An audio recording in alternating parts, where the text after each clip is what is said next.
is Nate Guadani, and my guest today is Mary Saba Menuti, and she is a life coach and career coach who specializes in nonviolent communication.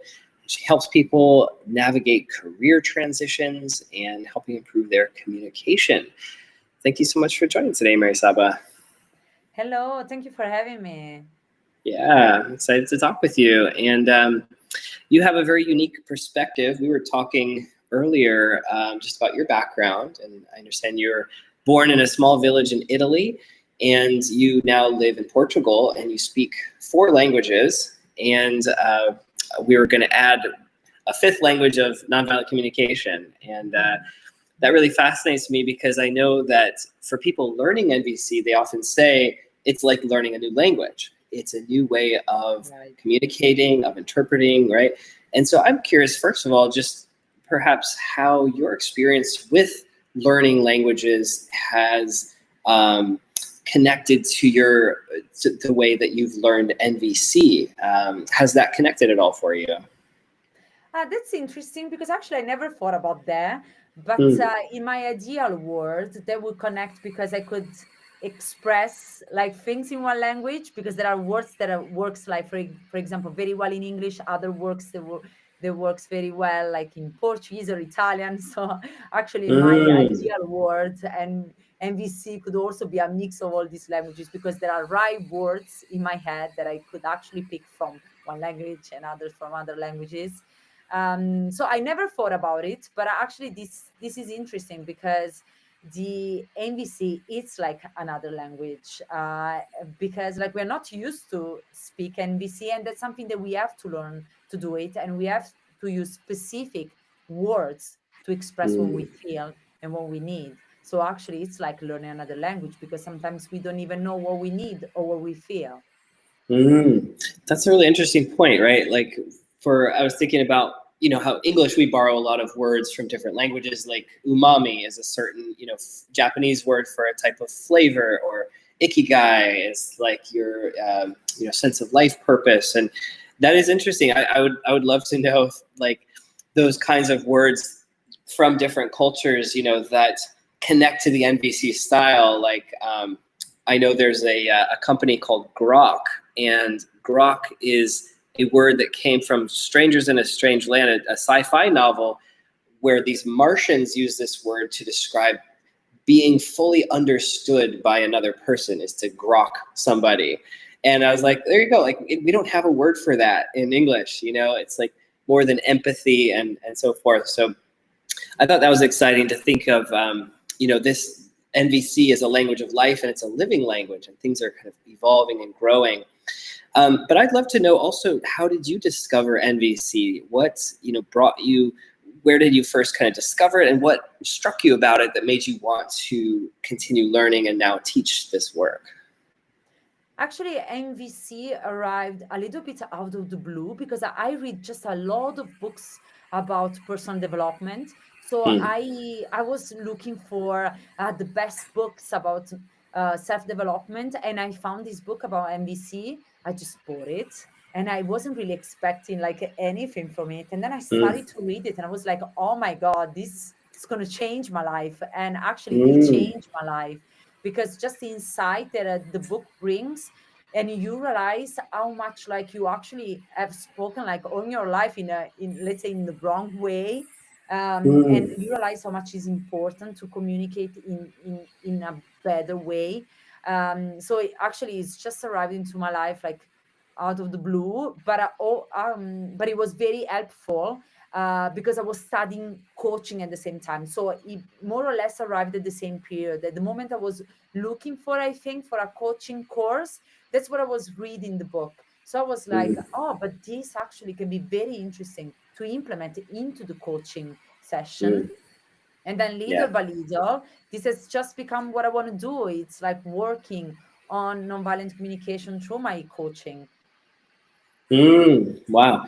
And so you noticed that there was a different language. Like you said, growing up, maybe you were speaking a certain way, and then NVC allowed you to recognize like there's a different way of speaking, and it was kind of created a different impact. Was there any like aha moment, or was there some like specific thing that really like was a light bulb for you about NVC that made you really connect with it?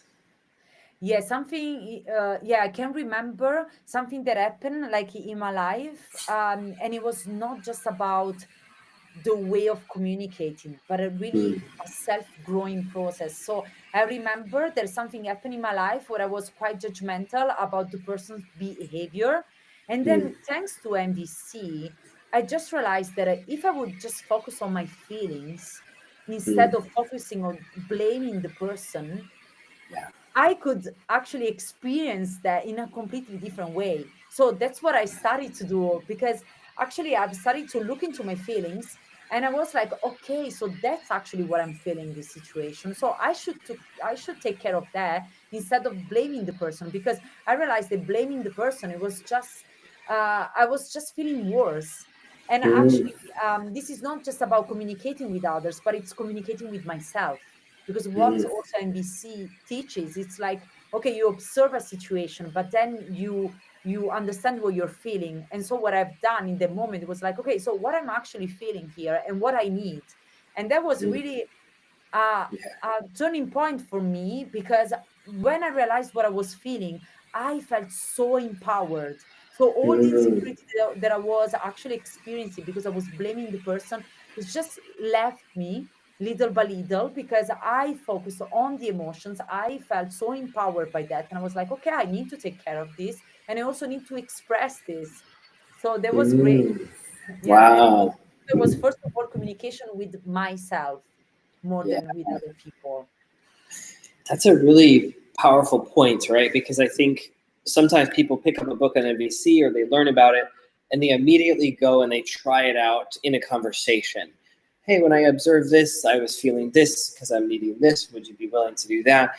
And it's really difficult actually to just go and, immediately implement that in a conversation. But like you said, that internal process of, okay, I'm judging this person, I'm judging their behavior. What is my feeling though? What are my needs? What am I wanting from this situation? And that inner reflection sounds like it was extremely valuable in and of itself. And I'm guessing that as you found that connection and that empowerment, and as the insecurity went away because of that, it then became a whole lot easier and more likely to connect when you then did talk to that person, or if you even needed to, right? Yeah, absolutely. And as my teacher of like nonviolent communication course saying, like she says, nonviolent communication is a lifestyle. So it's Mm, not just something that you read the book and then you go out there and you try to apply. It's something that it has to become your lifestyle. So you have mm, first of all to implement the communication with yourself. beautiful. Would you be willing to share who's your teacher But she's Italian. okay. So her name is Simona Pavesi, and she's a counselor. And she also does in Italy these courses on nonviolent communication. Actually, I did the course with her, and then there is a group, and we continue like meeting every week and talk about situations on our life where Mm, we need to apply nonviolent communication. So we kind of share and nice. ideas, and we do some exercises together as well. Oh, wonderful. Like a practice group. Yeah, practice group. Yeah. Oh, Mhm. fantastic. And so you said you were learning NVC as you were also in a coaching program and learning and building your skills in life coaching. How did you see those two connect, and what excited you about combining the two? Because coaching is all about like taking like uh, people's potentiality. Do you say that? And Uh-huh. like and help people to see that actually they can get to their goals. And but the point is how you get there. And I think that nonviolent communication can be also a very strong tool for people to get self-awareness, because in my coaching my goal is to help people first of all to get self-awareness, because without Mm, self-awareness you won't get any decision right. mm, So the only way to get out of those sessions of coaching is to get the self-awareness that will bring you to say, okay, I want to change job, for example, or I want to change life or whatever. mm, um, because you get the self-awareness. And nonviolent communication, NVC, actually helps you to get their self-awareness, because you work on your emotions and you work on your needs, and then you can also work on your values, and that's how you Mm, put everything together. uh, mm, and this is how you get to the self-awareness. So I think it's a very powerful tool. Then there are, of course, there are also other coaching exercises and techniques and that you can apply, but I think that also NVC has some exercises that people can do that are already very, very powerful. mm. Is there an example of a NVC exercise that could work for someone who's wanting to develop more self-awareness? I would say that one of the exercises is absolutely like to look at your emotions first of all regarding a situation. So, for example, what I do is to use the wheel of feels. I don't know if you know what the wheel of Mm, feels is, right? We have like those common feelings, which is like fear, anger, happiness, surprise. And many times, what happens is that I ask, like, for example, to my clients, how you feel, and they're just like, I feel bad. Okay. But mhm. I'm sure there's something deeper. So Yeah. we go to the wheel of feels. And when they go deeper, because the wheel of feels has like layers. So Mm, into sadness, there are more emotions. And into those emotions, there are even like deeper emotions. So when they go deep, they realize how much like feelings there are actually there. So so this is a good exercise that then you can also implement into the NVC, because actually when you communicate with someone, you can go to the wheel of feels, realizing what you're feeling and express that. So mm, that's one exercise they complement. And then also good exercise is to say like what I want and what the other person doesn't want. For example, I want to go on holiday at the sea. No, I want to go on holiday on the beach, and your partner, for example, say, I don't want to. I don't want to go. I want to go on the mountain. So this mm, exercise of like I want this and I don't want that, but you just focus on actually your needs, your feelings, your beliefs, also your the environment where you come from. So for example, I want to go to the sea because in my opinion that's where you relax. So that's a belief that you have, maybe because you always mm, went with your parents to the sea for holidays. So mm. and that's not like, it doesn't represent the same. So also this exercise, it's very good to compare. And this is also useful to do it just with like, I want this job, I don't want this job, and you also just make a list of like needs, Mm. feelings. So there are some exercises that are quite useful to use. Mm. I love that. I really like that process of kind of like with the feelings where somebody might have a general feeling, and then as they explore it, they go deeper and deeper with the help of this tool. And I'd love it if you're willing to share that tool with our listeners. Maybe we can have a link for folks to download that. Would that be okay? There is an app actually that Oh is wow, called Wheel of Feels.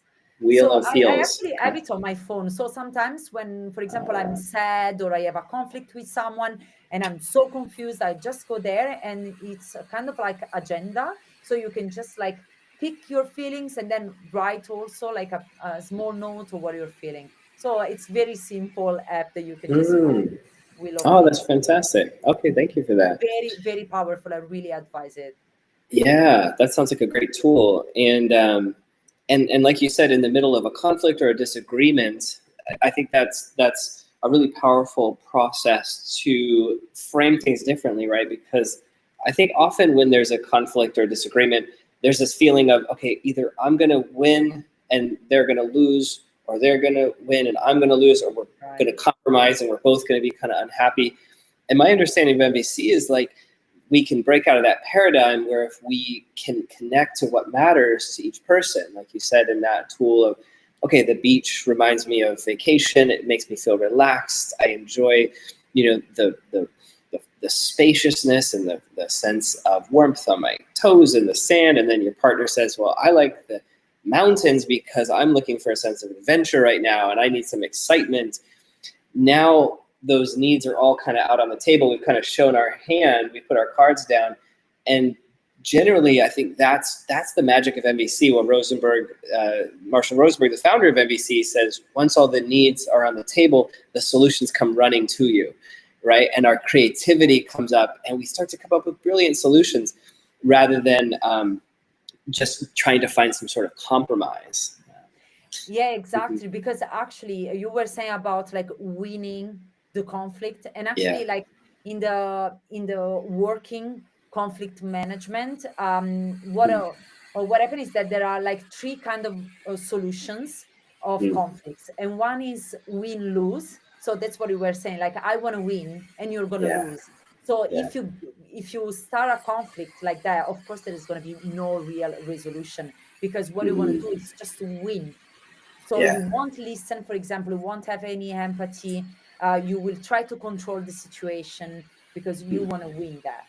And then the other possible not resolution is the lose-lose. So I'm going down and you're coming down with me. So it's a lot Yeah. of like judging, Yeah. attacking, and finally you get like nowhere, because it's just like we attack each other, we judge each other, and we are not really getting anywhere with that. So we won't get any solution. And then there is the win-win, which is what Mm. MVC brings, which is okay, Mm. we want to find a compromise, we want to negotiate. And that's also where that exercise, that's why that exercise works. No, I want and you want. Mm. So it's a win-win. We want both win, so we want to find a compromise and negotiate. Yeah, I love that too, and I think NVC also, in my opinion, expands that idea of win-win to, it's almost like we both win, but we also both feel connected, right? It's like there's a win for the relationship, because I think that's the promise of NVC, is that when we use these tools and we speak in this way, and we have the sincerity and the genuine interest to connect heart to heart, and we care about each other's needs, not only can we both find ways to meet our needs to get what we want, but we do it with a spirit of cooperation. And that's, I think, the great cost of the win-lose, right? Is even if you win and the other person loses, it generally comes at a cost to the relationship. And then the next time they're going to be even more, vigilant and disconnected and try to win back. And it's going to often lead to this like intractable conflict. So I'm curious too about your experience in the workplace, because I know that's one of your specialties, and it can be one of the most difficult places, I suppose, for NVC, because the relationship in work is sometimes very different than with friends or family, where you may not really get along with the coworker, or you may not really have the ability to not see somebody that you don't want to see, or interact with somebody you don't want to interact with. So the construct and the pressure and the constraints in a work environment, I imagine, make it more difficult in some ways, but also more important in another way, I suppose, right? Absolutely. Yeah, it's very different from like, for example, partner relationship, because it's not someone that we really choose. It's someone that Yeah. is just we have to see every day, and it's our colleague. And also we don't know, sometimes we don't know anything about their life. We don't know what's Mm. going on in their life, if they're facing any challenge in their private life. We don't know their values. So there are people we really don't interact just in the workplace, and this can become very difficult, because actually when we don't share same values, generally it doesn't really work, or it's a Mm. forced relationship. So it's where conflict can happen like very easily, and also where like the win-lose conflict happen very easily, because there is also competition between Mm. people. And in work environment, of course, what happens is that it's important to have like the responsible person. So let's say the manager, there has to be a person who has emotional intelligence, who knows about NVC possibly, and is also a charismatic person that can bring actually people together, and also a person that knows the conflict can be positive if it's like treated in a certain way. Because Mm. if you have like at the top of a company a person that believes that conflict means like screaming at each other, of fighting, that's not a good start even, because Mm. conflict can be positive, can be exchanging ideas, or it can be very helpful for motivation, for example, also for like innovation, for reduce laziness. in the work environment as well. So it can be a very powerful tool, but it has to be used in the right way. And also in the work environment, what happens is that there are different kind of conflicts. Um, so they're not always between people. Sometimes it's between the individual and the organization. So it's where it Mm. comes like different values, or between the individual and the task. So I'm having too much work to do, and I am too much charged. Like I have too much responsibility, for example. That's the conflict with the task.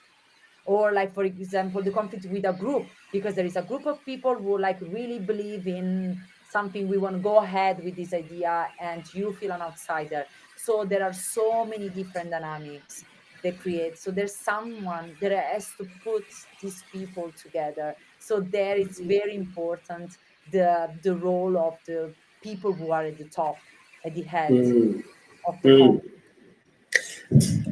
I'm imagining that the, the people who are in greater positions of responsibility, who may be at the top of the corporate ladder, would have the greatest impact if they were to learn and use MVC skills and tools. I'm guessing, though, that really anybody in any position could make their world more harmonious, right? Because one person in a department, maybe they see 3 or 4 coworkers and they have one manager, and that's their main, the bulk of their communication happens just in that little area of their work. And I'm guessing that even these skills and tools could enhance and improve the cooperation, harmony, even within that small area, even if it isn't a widespread or a structural adoption of the tools. What's been your experience working with people in the workplace? Like, what are some of like common things, or maybe an example of something that happened with people in a workplace where they used MVC to help improve a situation? Yeah, so first of all, I would like to say what you were saying, like it doesn't have to be not someone just at the top. Absolutely. Like I think that like all companies should have maybe a course on Mm, NVC, for people who work in the company, because they could just like, again, like their self-awareness, like spread self-awareness, which mm, is just like, okay, right now I'm angry. Why I'm angry? Just realizing that it's a great thing, just that. So absolutely, it's just that when you come to really different values, one person that is actually the mediator, maybe it's the right thing in that conflict, because it can be really, I'm facing someone who has completely different values and beliefs than me, and we can't find a solution, so we need someone else that mm, help us to find a compromise. So that's why I'm saying also people at the mm. top. But Yeah. what, in my experience, what I've seen in the work environment with some clients is that their idea, for example, of like a new colleague arrive in the company. So my client had to teach this person, simply their task. And so they came to me say, okay, this person is doing something wrong, and I don't know if I should get angry with them. So I don't know if I Mm. should like get mad. And I was like, why you should get mad? So why it's so important for you to get mad? So then like started to think like, yeah, so why for me teaching someone something, just I have to do it like getting mad? Because that's a kind of like educational thing. My parents got mad with me, and that's how you teach things to people. So I have to do the same. And so we try to find another way to communicate what the person was doing wrong, but Mm. like in another, using MVC instead of like getting mad. Because I was like, okay, Right. so if you get mad, what do you think is going to happen? And then Yeah. actually this person was like, yeah, maybe she's going to feel even more insecure. Okay, Yeah. so let's find another way, for example. That's But really what interesting that that person had kind of the self-awareness to almost say like, should I get mad at this person? It's almost like it's a choice. Often, people just get mad and don't even have the awareness that they have a choice around it. That's really interesting. That it sounds like that's somebody who is reflecting on their communication and who's like able to adopt these new skills and tools. I think that's a fascinating point too about that contextual understanding of when something isn't working and I'm wanting to teach someone something, I have an impulse perhaps to get mad to teach them. Like you said, maybe that's coming from, that's the way I received, correction or education. Whereas maybe somebody else, it's almost like, they might have an instinct to make the person feel stupid or something, or like, what are you doing? And kind of like degrade them in order to teach them. And like, so whatever our like personal traumatic history or like the ways that we learned and really, interlaced with a lot of pain or shame or judgment or anger, that's really hopeful to me to hear that, because we can kind of dismantle that and not just say, okay, anger is bad or guilt is bad or don't do that, that's not the right way, but to say that, like you said, what might the impact be if you did it this way? Okay, they're probably going to be insecure, it's probably not going to work, and then here's some other tools that might work better. And so, yeah, absolutely. That's what that's what coach does, to ask like questions that help then people really to think about their own action, for example, their own thoughts. So that's then the power of coaching. But I found, for example, a lot of resistance in express emotion in work, like with my clients. Yeah. I understand that it's still like very hard. This part is very hard to be able to express emotion. So I see my clients like saying like, yeah, I would like to talk with my boss and say that this is not working. And when I ask, okay, so let's see, for example, the wheel of feels, how you're feeling about that. And so the feelings come out and I'm like, okay, would you share this with your boss? I don't know if I would share. Maybe I can find another way. Because we are just not used to express emotions in the workplace. It's very, very hard actually to do that. I understand. I mean, I've been there as well. Not being able to express my emotions because it's not a place where we think that we should do that.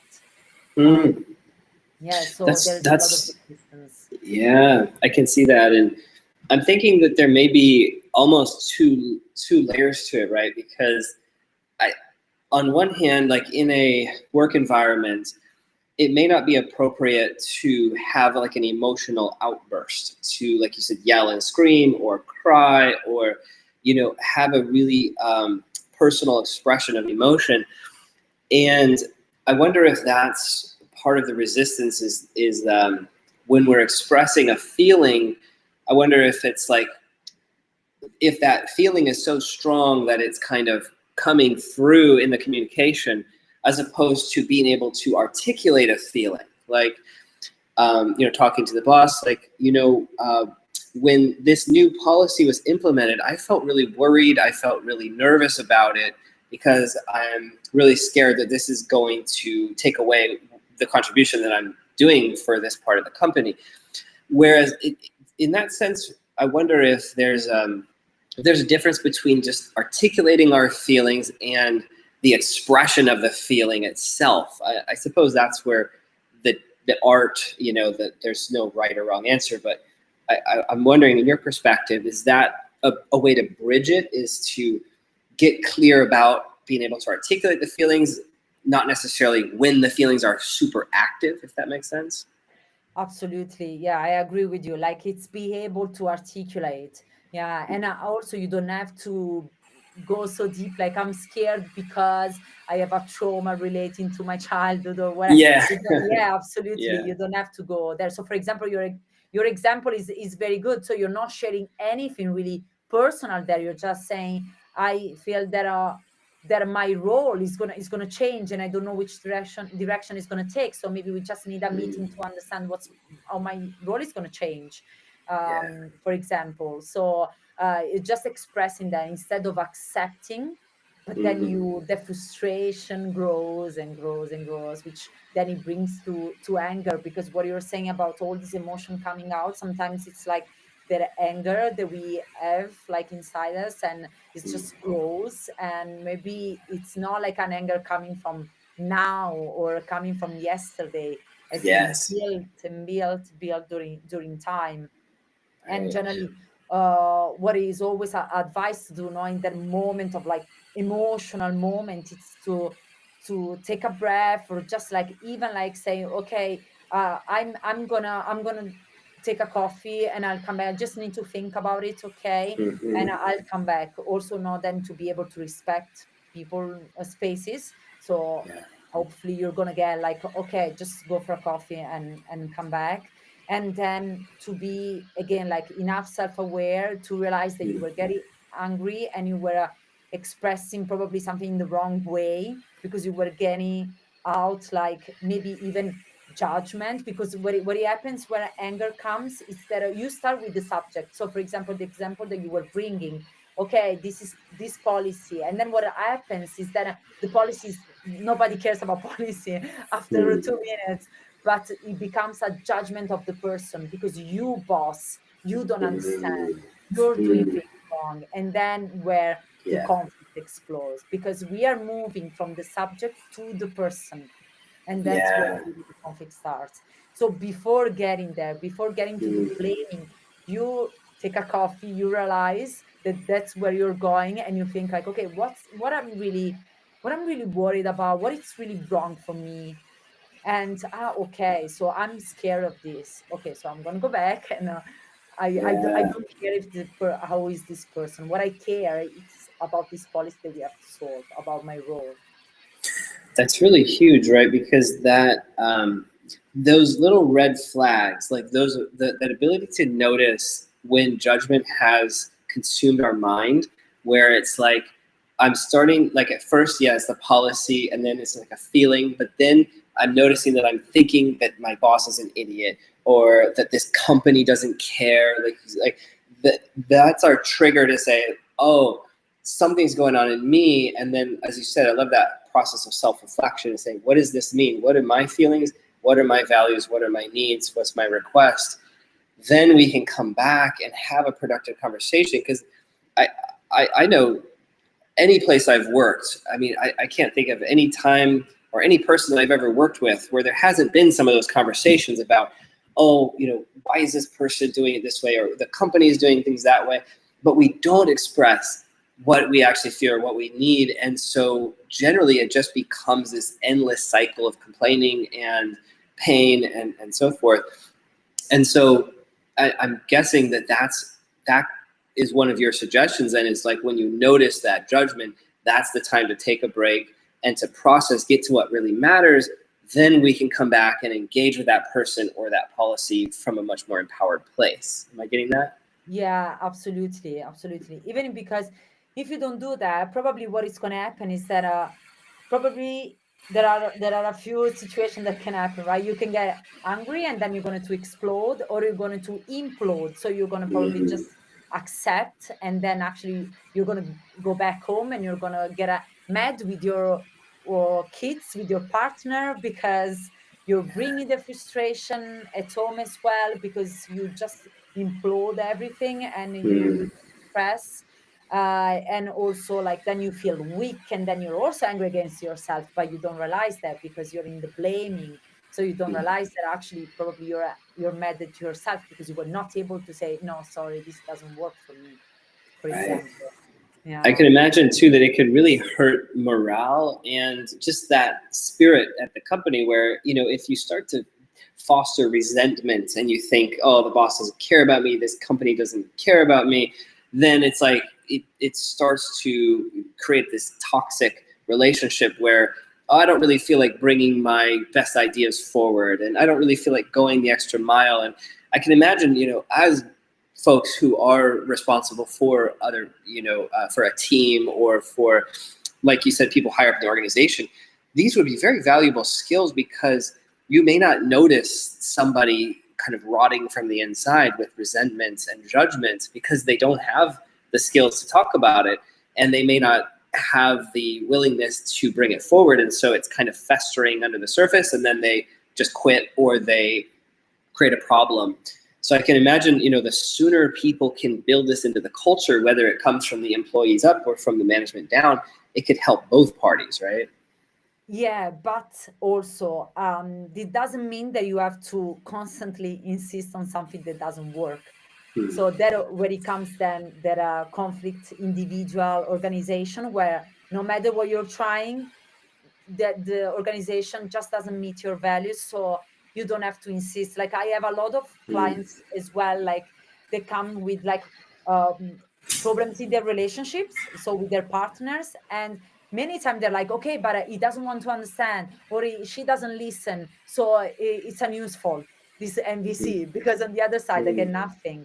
And okay, so there's a lot of work to do, but it's also true that if on the other side you have zero emotional intelligence, which is doesn't mean that the person is stupid. Okay, the emotional intelligence doesn't mean that the person is stupid, just that maybe it didn't grow up in an environment where it develop empathy or active listening, and is maybe the person is not even open to learn that. And it's okay, it's just a person. You don't have to insist, you don't have, you have to let it go at a certain point. That it comes also, no, the fact that I work on career transition is also that. It's like when you understand that you have to let it go, you let it go. Because also many times it happened that like people tell me like, okay, but then why should I accept? So MVC is accepting the other person's opinion, and then what about what I want? No, because MVC is also putting boundaries, and when you put boundaries and these boundaries still not respected, maybe you have to let it go.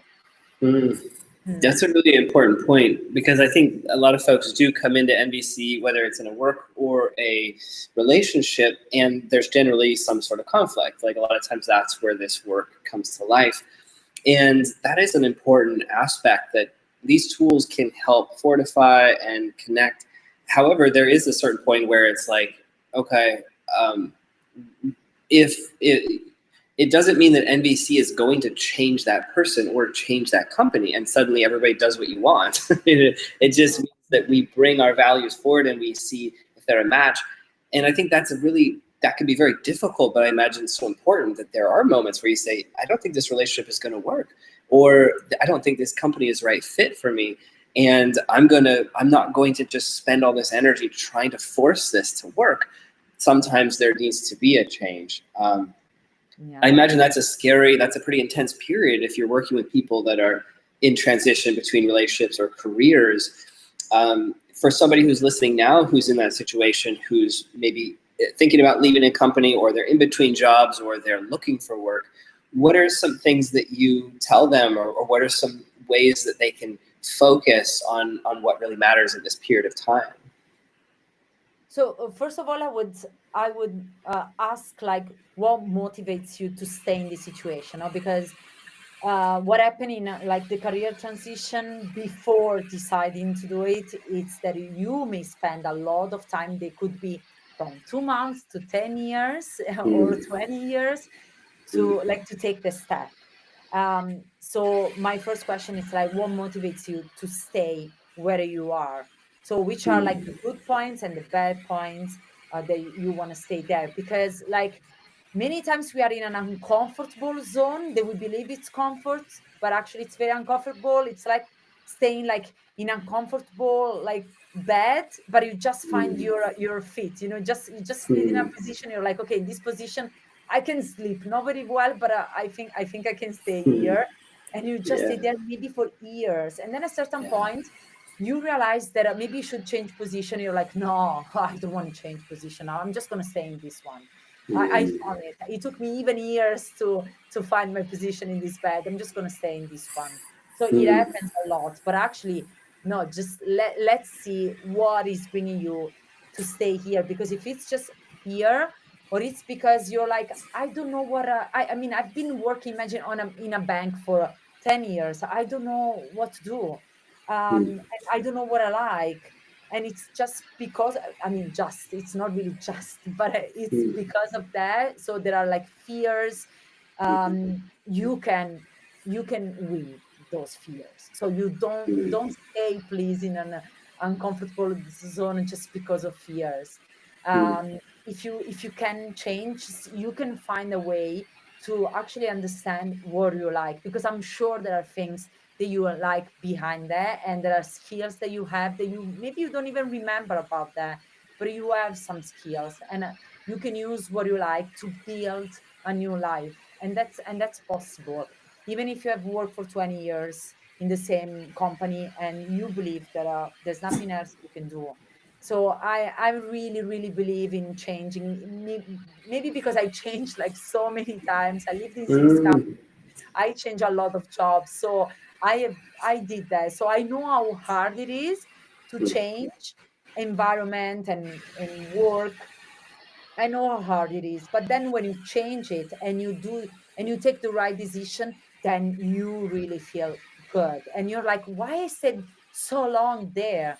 But it has to be again like a self a knowledge choice, because I already done that. I change jobs, I change country, bringing my own stuff with me who were unresolved, and I just brought in other places, in another work environment. So that's why you need to work on your self-awareness to make sure that you're going to get to the point that like, okay, that's what I want, that's what I don't want. Again, these are my needs, these are my values, so I'm going to go the direction. You won't just change because, many times, and I'm sure there are a lot of people who are listening to this podcast that are gonna actually and like feel that they have done the same thing, not to change because you can't stand the work anymore, the job anymore. You're like, okay, I'm going to change, I can't stand this anymore. And then you go in the next one, you're like, oh no, I don't like this again. Mhm. And this job Yeah. probably has the same problems as the other one.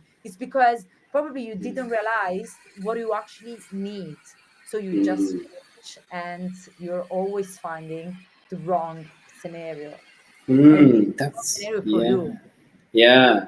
That's a really powerful example and a really important point, right? Is if you get so uncomfortable where you are that you just kind of run out screaming, and and then you just fall into the next thing without taking that time to really reflect both on not just what you didn't like about it but what you did like. That's an interesting point. Like, what is it that brought you here? What is it that you did enjoy? I imagine you can salvage some of that original intention, some of those original values that may have expired or that you've outgrown but may still be important and may still be useful in a new place, and honor and recognize, like, now I've changed, I've grown, now I'm interested in this. And bringing those two together, I imagine, positions somebody to be able to make that transition. And I can really imagine a lot of folks may not even really think about hiring a career coach or a transition coach, somebody like you, because they might just think, okay, well, I'm just going to go on LinkedIn, I'm just going to go find something else. And if you skip that step of really the reflection and the self-awareness, like you said, you might find yourself waking up one day and you're in a new office and you have a new job, but you feel exactly the same. Something hasn't really changed, right?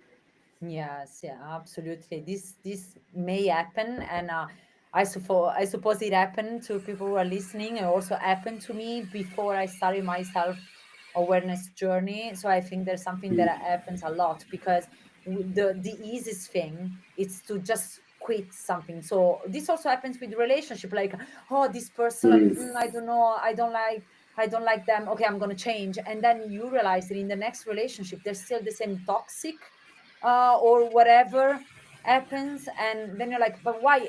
And when you don't have the self-awareness, so probably it also happened to you not to have like friends of people where I always get like hassle in my life, and it's like, Mm. okay, but why this happened, why this pattern repeats? So probably there's something that you're not aware of, so you're Yeah. attracted by that, and for many reasons from your past.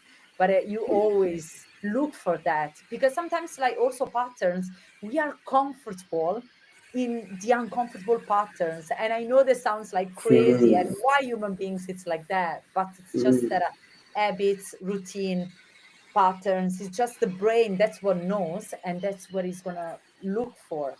But we Yeah. want to change that because you're not happy there, so we have to switch everything, like understand what actually you like, what actually you want, and you're gonna start seeing those patterns and be like, okay, no, before even entering the situation, like, okay, I can see the pattern, so no, I think I'm gonna go for something else. Yeah. I love that analogy of staying in a bed too long. Like if you've had a bed for 10 years, 15 years, and like you said, you don't even necessarily think about it. You're like, oh, it's really uncomfortable. I don't like it anymore. But it's such a hassle to change a bed, and you don't know, it's expensive, and you don't know where to go, and you don't know if it's going to be better, and blah, blah, blah. So I imagine, like, I'm really seeing the value in what you offer, because not just your knowledge, but your experience and your enthusiasm. Like listening to you talk about, I've been here, I've done that, I've changed, 6 countries, I've changed many jobs. That is so helpful. That's like a friend coming over and saying, listen, you've outgrown your bed. I'm tired of hearing you complain about your bed. I've changed my bed. I know where the mattress store is. I'm going to help you carry it out. It's going to be hard, but we're going to do it. And that sense of encouragement and experience is, I think, really valuable. And so I'm hoping that folks who are in a transition, maybe use that opportunity and, work with a coach like you, or practice MVC and get clear about these things, so that, like you said, we don't end up in the same situation and deja vu happening, but to really, I think what you're empowering your clients to do is to really make a significant change, so that you can express the new you, the new values, and actually have a job you enjoy, a relationship you enjoy. Is that kind of what you offer? Is that what you do for people? Thank you for seeing my enthusiasm, because I'm very enthusiastic, actually. Yeah. So I appreciate that you see that. But that's what I do. So before even like being like, okay, you want to do a career transition, and I'm gonna tell you which is the right job for you. That's not what I do. So what I do is to empower the person, getting self-awareness, and this person is going to be independent. That's what I want, that the person gets to be independent, doesn't need my advice, because that's not my job. I don't know what you actually want and need. You know what you want and need, but I'm going to help you to find out. And that's what I'm very enthusiastic, because when I started to work on myself, and I started to get myself to getting to know myself better and better, I every day that I work on myself, I feel like more and more empowered. Of course, there's still a lot of work to do, but I'm feeling definitely like way like better and way more self-aware than like 6 months ago, even, because I've been working on myself. So I can take like decisions, knowing that right now what I do is to take decisions because I ask myself questions about what I want and what I need. So what I want to do with also my clients is to help them to get this awareness where they can ask themselves questions that they can bring all on also after our like session. So our journey ends, and this person is still able to ask themselves questions and decide what is wrong and what is right for them. Beautiful. Well, how would people get in touch with you if they wanted to work with you or find out more about what you do? So I have a website with my name, merisabamennuti.com. So they can find me there, or on Instagram, also Merisaba Mennuti. I'm also there. And I usually post in English on Instagram, and my website is also in English and Italian. So it's possible like to contact me in English, Portuguese, French, and Italian. Beautiful. And you speak NVC too, so that's helpful. And I speak NVC, so also NVC. Well, thank you so much, Merisaba. I've really enjoyed our conversation, and again, your enthusiasm, the energy you bring, is a big part of what you do, because I think people in transition often need not just the support, but the encouragement, and that really exudes from you. And I've enjoyed talking with you so much. So for folks that want to find out more, I will have links to Merisaba's information, a link to the Wheel of Feels app, and then hope we stay in touch. And again, thank you so much for our conversation today. Thank you very much. Yeah, and thanks everybody for listening, and hope your rest of your day is wonderful. Take care.